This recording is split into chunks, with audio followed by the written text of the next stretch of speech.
It was November 15th, 2022, and Steve Harvey was leaving his television studio in Atlanta after finishing a late taping of Family Feud when his life was forever changed by an encounter that would test every principle of forgiveness and compassion he had ever preached. As Steve walked through the parking garage toward his car, a shadowy figure emerged from behind a concrete pillar and approached him with desperate urgency. "Steve Harvey!"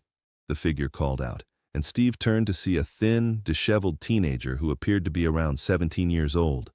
The boy was clearly agitated, his clothes dirty and torn, his face gaunt from obvious malnutrition. "Can I help you, young man?" Steve asked, his natural instinct being to offer assistance to someone who was clearly in distress. But instead of asking for help, the teenager pulled out a kitchen knife and pointed it at Steve with shaking hands. "Give me your wallet and your watch," the boy demanded, his voice cracking with a mixture of desperation and fear. "I need money, and I need it now." Steve's security team was several yards away, and he found himself alone with an armed teenager who was clearly desperate enough to resort to violence. But instead of panic, Steve felt something unexpected, compassion for the young man who was so broken that he had resorted to threatening a stranger with a weapon. "Son, you don't want to do this," Steve said calmly, keeping his hands visible and his voice steady. "Whatever's going on in your life, there are better ways to handle it than this." "You don't understand," the teenager shouted, becoming more agitated. "I haven't eaten in 3 days. I don't have anywhere to sleep. I'm not going to die on the streets." "What's your name?" Steve asked, taking a small step closer despite the knife pointed at him. "Why do you care?" the boy replied, but there was confusion in his voice at Steve's unexpected calmness. "Because I do care. Tell me your name." It's Marcus," the teenager said, the knife wavering in his grip. "Marcus, I want to help you, but I need you to put the knife down so we can talk." But Marcus was too frightened and desperate to listen to reason.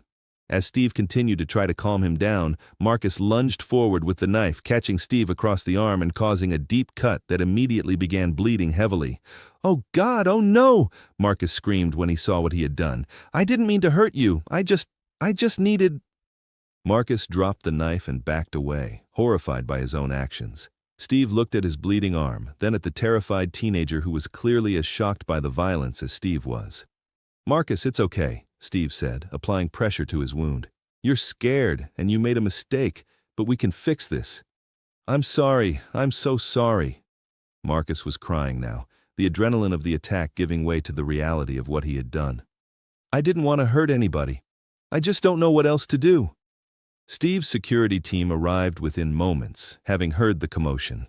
They immediately subdued Marcus and called for both police and an ambulance to treat Steve's injury. As paramedics attended to Steve's wound, which required 15 stitches but was not life-threatening, police prepared to arrest Marcus for armed robbery and assault. "Wait," Steve told the officers as they put handcuffs on the sobbing teenager. "I want to talk to this young man before you take him away." "Mr. Harvey, this kid just stabbed you," Officer Patricia Rodriguez said. "He needs to be processed and charged." "I understand that, officer, but give me 5 minutes with him first." Steve approached Marcus, who was sitting in the back of a police car with tears streaming down his face. "Marcus, look at me," Steve said gently.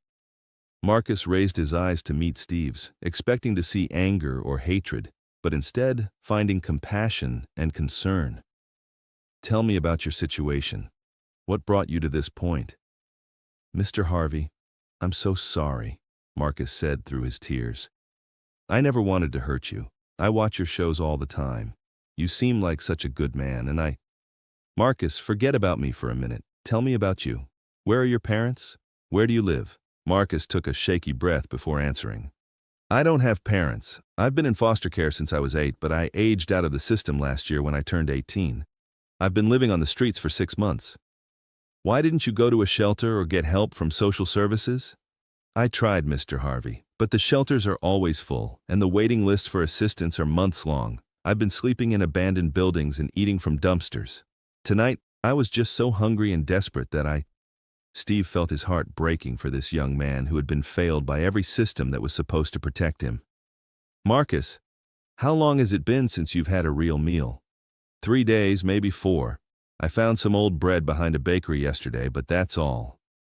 Steve made a decision in that moment that would surprise everyone present, including himself. Officer Rodriguez, I'm not pressing charges against this young man. Mr. Harvey, are you sure? He assaulted you with a deadly weapon. I'm absolutely sure. Marcus is not a criminal. He's a kid who's been abandoned by every adult who was supposed to care for him. Sending him to jail isn't going to solve the real problem.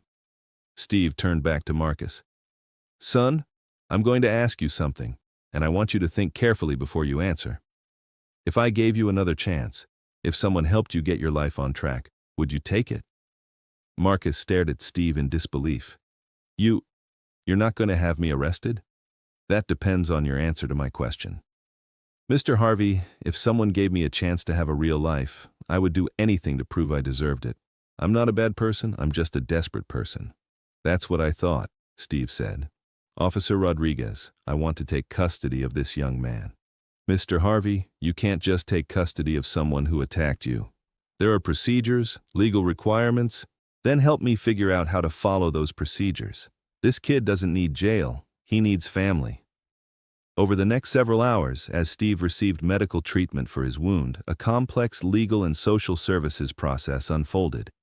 Steve's attorneys worked with social workers and court officials to establish emergency guardianship arrangements that would allow Marcus to stay with Steve while longer-term solutions were developed.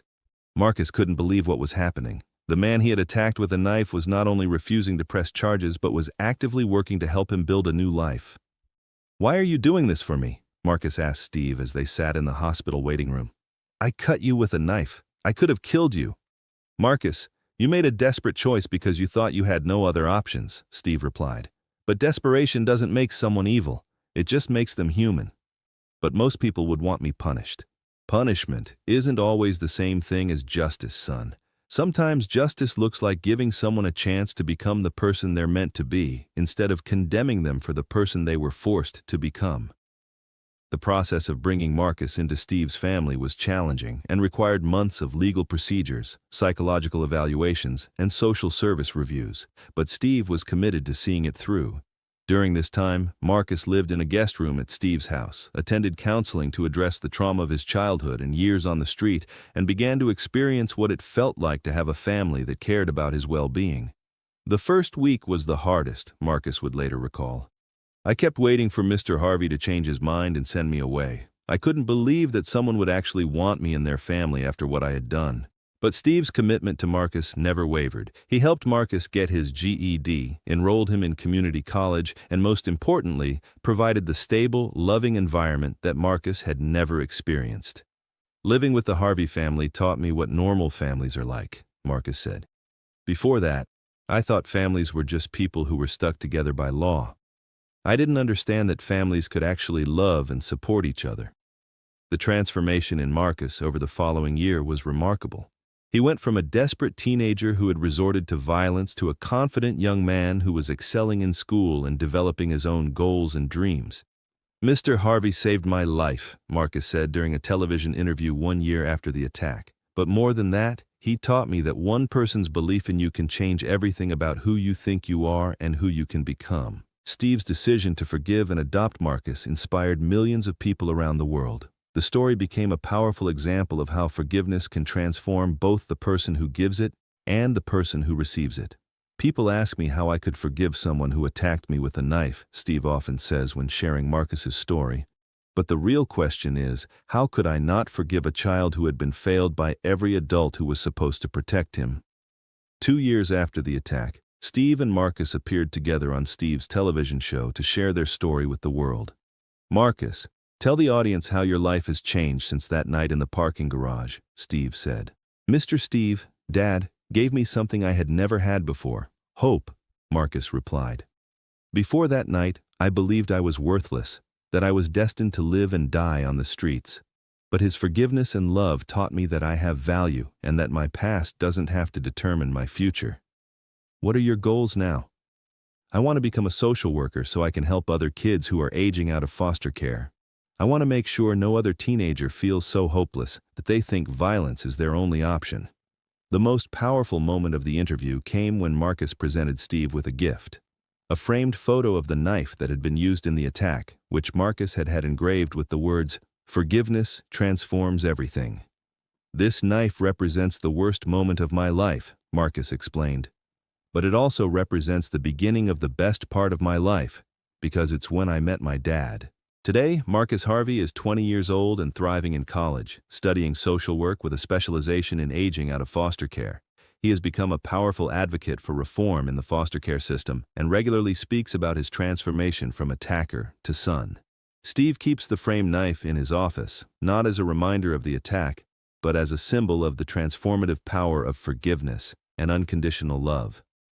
That knife could have ended my life or ruined Marcus's life, Steve reflects. Instead, it became the instrument that brought us together as father and son. It reminds me every day that our worst moments can become the beginning of our best chapters if we choose love over vengeance. The story of Steve Harvey and Marcus has become a modern parable about the power of forgiveness to transform enemies into family and hatred into love. It proves that sometimes the greatest act of strength is choosing to respond to violence with compassion and to see potential where others see only problems. Marcus taught me that forgiveness isn't something you do for the other person, Steve often says. Forgiveness is something you do for yourself, because it frees you to create something beautiful from something broken. If this incredible story of ultimate forgiveness and family transformation moved you, please subscribe and hit that thumbs up button. Share this video with someone who needs to see that forgiveness has the power to turn enemies into family. Have you ever forgiven someone who hurt you, or have you been forgiven for a mistake that changed your life? Let us know in the comments, and don't forget to ring that notification bell for more amazing stories about the redemptive power of love and the miraculous transformations that happen when we choose forgiveness over revenge.